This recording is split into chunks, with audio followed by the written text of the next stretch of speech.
Hey everybody, it's Matt here from pianoblog.com. Today I'm going to give you a simple but really effective exercise in learning the geography of the keyboard. What do I mean by the geography of the keyboard?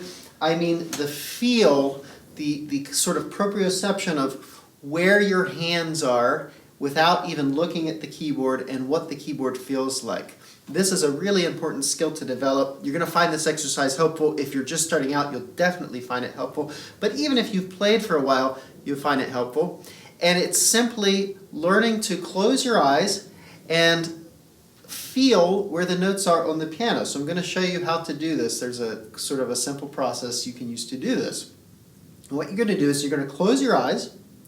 Okay, and then you need to orient yourself. I'm not going to keep my eyes closed for this whole video. You're going to assume I'll show you once or twice. You can orient yourself to where you are at the keyboard by the feel of where the 3 black keys are or where the 2 black keys are. Okay, so you're going to close your eyes and then you just need to find here, for example, a group of 3 black keys.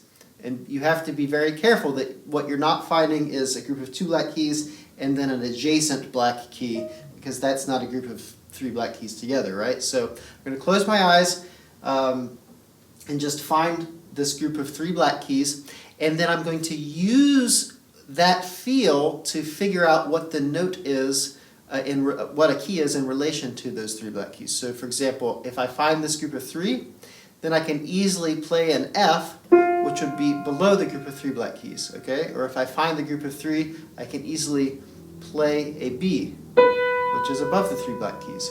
And you can sort of intentionally slightly disorient yourself. That's not quite the word I want to use, but you can test yourself by moving your hand around the keyboard and seeing, for example, okay, there's a group of 2, and then there's a C that's right below it, or there's a D that's right in the middle of that group of 2, for example.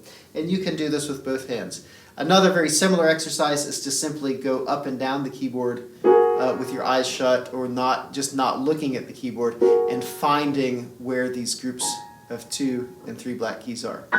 Actually, if you're just starting out, that might be a very good starting place. Just kind of, okay, my eyes are shut, I'm not looking, okay, I can feel my way around, there's a group of 2, I can feel my way around, there's a group of 2.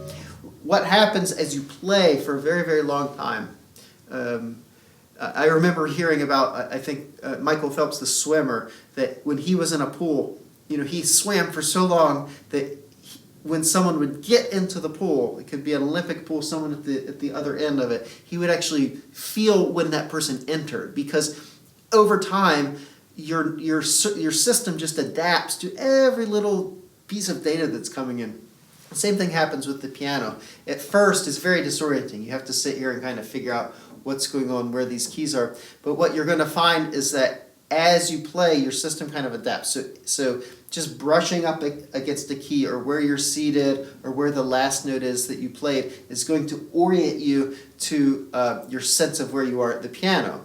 But these exercises can kind of help move the process along a little bit. So that's the exercise. It's very simple. I don't think I started doing this until I was maybe in middle school or just starting high school, and I remember at that point I was playing fairly advanced stuff, but I remember being like, oh, this is kind of tricky, and it was a real fun way of kind of orienting myself to the keyboard. Also, if you're just starting out and you're just learning the names of the white keys, is an excellent exercise, because it really makes you think about where the white keys are in relation to the black keys. If you've taken my beginner piano course, you know how important that is, how important it is not to just be counting up letter name, but actually thinking in relation to the layout of the black keys of the piano. And if you like that, if you like this sort of information, please make sure that you check out my free lessons. I've beginner piano lessons and my technique course that I've linked to below this video. And please like and subscribe to this video, or like and subscribe to the channel, and click the bell icon so that you're notified when I put new videos up. Thanks, and I'll see you next time.